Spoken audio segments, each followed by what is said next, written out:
tugenda kutunula ku bintu ebyonoona okusiiba oba ebisiibulula omuntu naye obudde butukutte era insha Allah anaabakkiriza ng'olwokusatu si kusiiba naye kugenda bakusiiba oba naafunayo lunaku ki n'ensonga ze mbadde njagala tutunuleko naye insha Allah wanaaba ayagadde wanaaba obudde tujja zitunulako bwe bunaabula fabika wa ni'ma سبحانك اللهم وبحمدك أشهد أن لا إله إلا أنت أستغفرك وأتوب إليك السلام عليكم ورحمة الله وبركاته.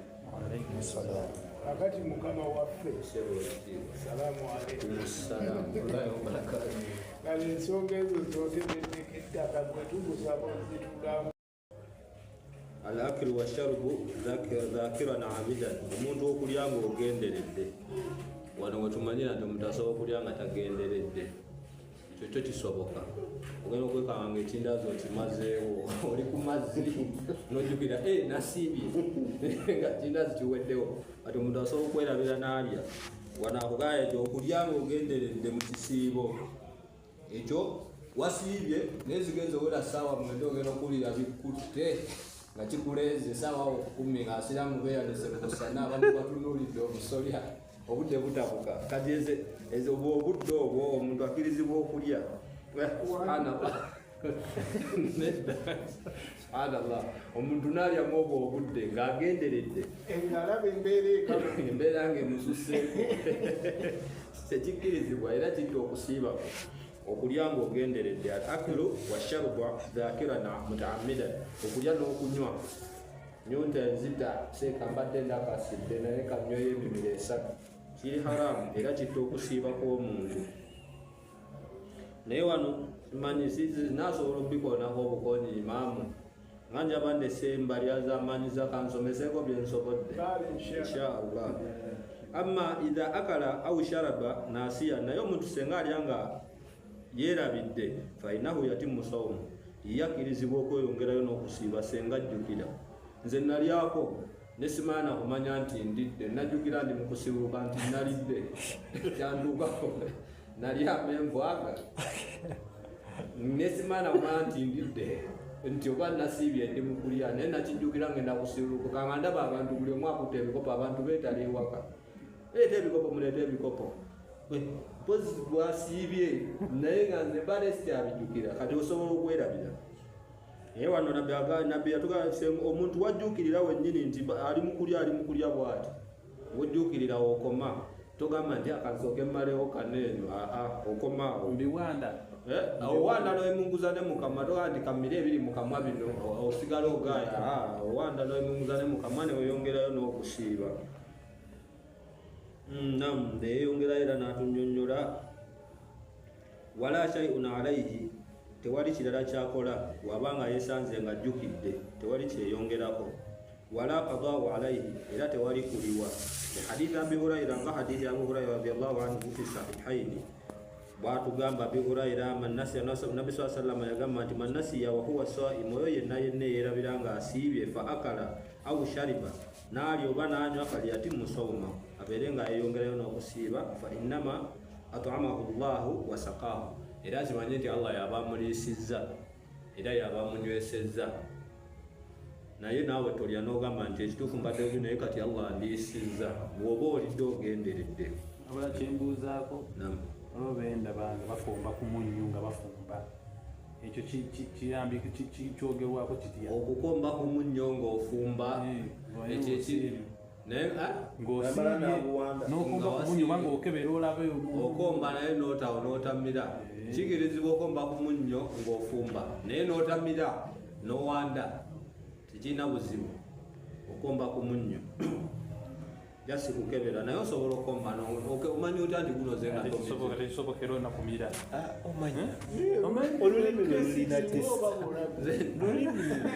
osobola okugamba nti mpomeddwanga ebintu tebigenda anti oba owulira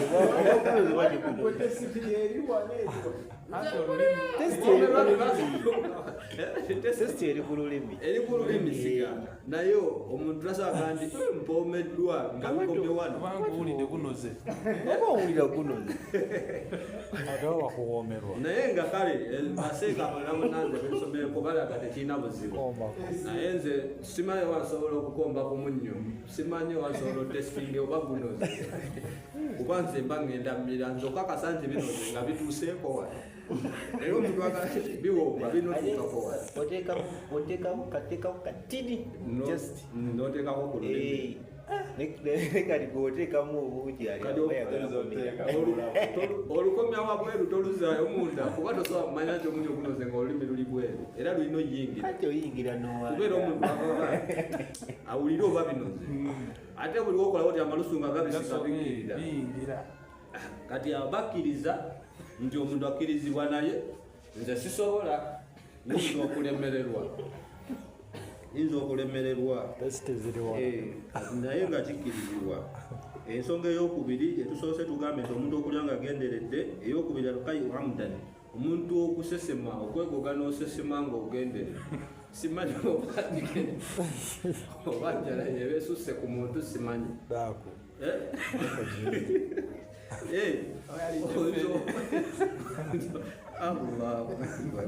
oyinza okulya fene ku ddaako ogenda okuwulira ng'ali wano nogamba subhanallah kankendeezeeko kiri haramu era kitta okusiiba omuntu okwegoga n'osesema nga ogenderedde. Amma idha ghalabahu alqayu fala yufsidu sawma, naye senga omuntu asesema from nowhere n'osesema ekyo tekyonoona kusiiba, naye oli ateekayo n'olugalo nga ddaaka asusse obungi nilwaki oba olya ddaaka akutuusaawo tekikkirizibwa kulya eyo ndya. Nabbi salama atugamba olubuto lwaffe lulimu emiteeko esatu, omuteeko ogumu gwa mmere, omulala gwa mazzi, omulala gwa mpewo. Kati gwe bwewesanga nga ffenna omulidde n'atuuka ne wano kitegeeza buli space yonna ogigadde, ey'emmere ey'amazzi yonna ogitaddemu emmere, kati ogenda kuba otokyasa. Tekikkirizibwa era okusiiba kufa. Era wewesanga osesema essaawa 12 olunaku luba lufudde, naye nga laba ekissa olunaku ate okuba empiiyi eyogerwako eti biyejayo sikimanyi okulya n'obajjagala ebintu nga bibulya wallahi sikimanyi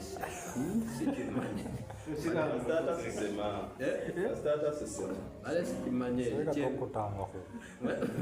simanyi nyinza okuba nzikuta naye sikimanyi ekyo kyembiyi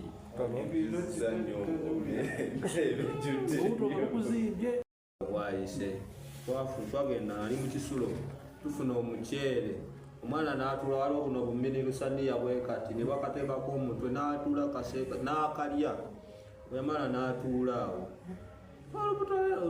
olubuto olunumira muno, naye kati ne tumugawo oli otya mmere olubuto ne lukuluma mu mbiriizi. Nze olaba muno mubiriizi muno mubaamu empewo, naye woolira emmere n'etandika n'okugenda eno mu sayidi muno ekituufu obeera oli oba tekikkirizibwa kulya ndi eyo ne mu busiraamu tekikkirizibwa. So omuntu tutunudde ku nsonga y'omuntu okusesema nga ogenderedde ne weegoga emmere oba ekususseeko oba ki, tekikkirizibwa era kitta okusiibako. Era hadithi ya Abi Hurayra, man zara'ahu alqay'u falaysa alayhi qadaa'u wa man istaqa'a amdan falyaqdi. Omuntu yenna senga weesanga nga osesemye nga togenderedde tokakatibwako kusiiba, tokakatibwako olunaku olwo osigala otambula n'olunaku. Naye omuntu yenna eyeegoga n'osesema, kituufu ekyo kibaawo, kireka kibaawo ng'omuntu amaze kulya nnyo. Kubanza siraba nsonga yeegogesa muntu, mpozi oba ng'olidde eggumba lya ngege. Naye hadithi etulaga nti omuntu yenna senga weegoga olunaku luba lumaze okufa. Yagendako mu kyalo nange ndabeko ku bantu abakikola ekyo kirabika kibeera mu kyalo. Ensonga ey'okusatu nuzulu damu lhaidu wa nifaasu lilmar'a, omukyala okuvamu omusaayi gwa haidu oba ogwa nifaasi. Nifaasi gwe okubanga omuntu amaze okuzaala, ogwo omusaayi okumuvaamu nga bamunyiga biki, ogwo omusaayi gutta okusiiba. Era senga obadde osiibye, era waneeno kankimaleyo lumu nkinyonyole lumu, faman khasat au nafasat faman hadat au nafasat walau fi al-khatwat al-akhira min an-nahari fasada sawmuha. agamba nti omuntu senga alwala haidu namuyingira obadde wakamala okulya ddako bwoti ddaka aweddeko yakagwako bwati noyingira ensonga olunaku luba lufudde. N'ekirala n'agamba nti neobanga tubadde tuli ku ssaawa 12:56, 57, 58 ssaawa zasibuka zisembedde noyingira haidu bwoti olunaku luba lufu era ogenda kululiwa. Era waneeno Nabi sallallahu mu hadithi yagamba nti alaysa idha hadat almar'a lam tusalli wa lam tasum. Abaffe mukimanyi nti omuntu senga abanga abadde asiibye nenaafuna haidhi tasaala era tasiiba, abaswaba ne badamu nti bala tukimanyi ya Rasulallah. Eyo hadithi eraga nti omuntu senga niwe baddakiikemu nga yabadde esigaddeyo noyingira mu nsonga, omukyala nayingira mu nsonga, olunaku lwonna luba lufu olwo era aluliwa ng'ekisiibo kiweddeko. Ensonga eyokuna alistimna okwemamaaza wahuwa taammudu ikhraju lmaniyu bilyadi au mubasharatan au takbilu wa idamatu annadhar. Omuntu okwemamaaza masturbation ebintu omuntu newekanganga ovuddemu amazzi osobola okuba nga okikoze direct wanagamba omwandisi alaga osobola okikola n'omukono ngaokikoze direct ogenderedde oba bino nga muli wandaatatuuza maaso gaabwe watunule newatunula eri watunula ku bakazi watunula kwana abali obwene wabeera ku simu alaba abantu bali bwerere novaamu amazzi okufu okusiiba kufu. Era n'ensonga endala n'agamba wa au takbil oba omuntu okuba kiisi wa idamatu nadhar oba okutunula butunuzi ku munno ovaamu amazzi. Osobola okuba omuntu kiisi novaamu amazzi oba okumutunulako obutunuzi omukyala nga omukyala akufaananidde bulungi. Ezo zonna ensonga zitta okusiiba kw'omuntu.